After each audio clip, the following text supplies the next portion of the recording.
Foundations of Amateur Radio.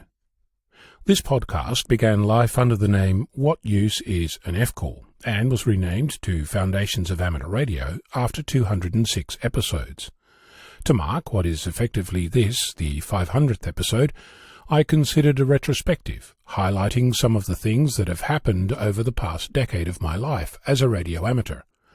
I considered marking it by giving individual credit to all those amateurs who have helped me along the way, by contacting me, documenting things, asking questions, sharing their experiences, or participating in events I attended. Whilst all these have merit, and I should take this opportunity to thank you personally for your contribution, great or small, to amateur radio, to my experience, and that of the community. Thank you for making it possible for me to make 500 episodes, for welcoming me into the community, for being a fellow amateur. Thank you. During the week I received an email from Sunil, Victor Uniform 3 Zulu Alpha November, who shared with me something evocative, with the encouragement to bring it the attention and appreciation it deserves. By way of introduction, on the 13th of June 2002, Ken, Whiskey 6 November Kilo Echo, became a silent key. Ken was an amateur, an active one by all accounts. I never met Ken, but his activity list is long and varied. Ken became interested in ham radio as a teenager in the 1930s. He was a long-time advocate of CW, and during World War II he taught Morse code to Navy operators. In 1975 he founded the Sherlock Holmes Wireless Society and was editor of its newsletter, now called the Log of the Canonical Hams. He received his investiture from the Baker Street Irregulars in 1981. Ken was an early member of the International Morse Preservation Society, or FISTS. He held number 0818. He was the president of Chapter 2 of the Old Timers Club, the OOTC, for many years. In addition to drawing cover art, Ken also wrote lots. 7.3 magazine features plenty of Ken's articles with titles like Inexpensive Vertical, Don't Bug Me Dad, and The DX Hunter. Ken was also a poet, which brings us to the way that I think is appropriate to mark the 500th episode of this podcast. I'm confident that you can relate to this contribution by Ken to amateur radio, published in Volume 1, Number 3 of 7.3 magazine in December 1960.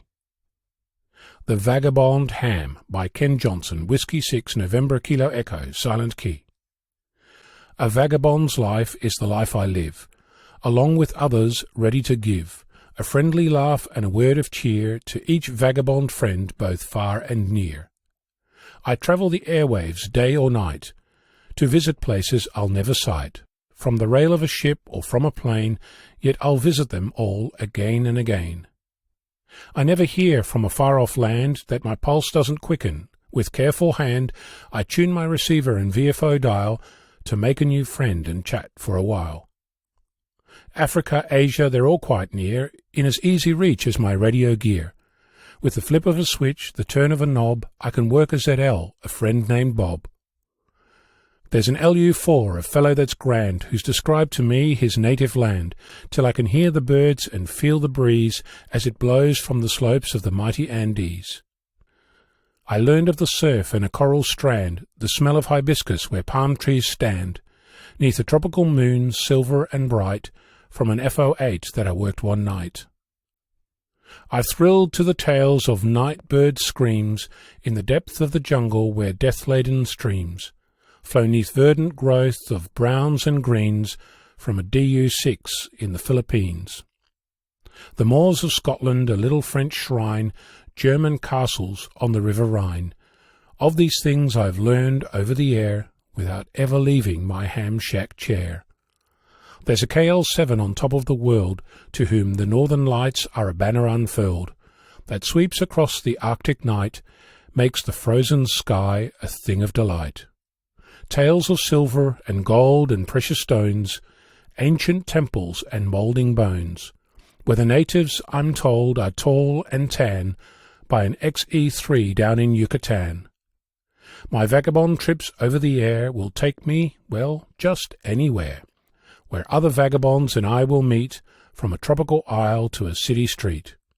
My vagabond's life will continue, I know, through the fabulous hobby of ham radio, and one day from out at the world's end we'll meet on the air, my vagabond friend. I'm Ono, Victor Kilo 6, Foxtrot Lima, Alpha Bravo.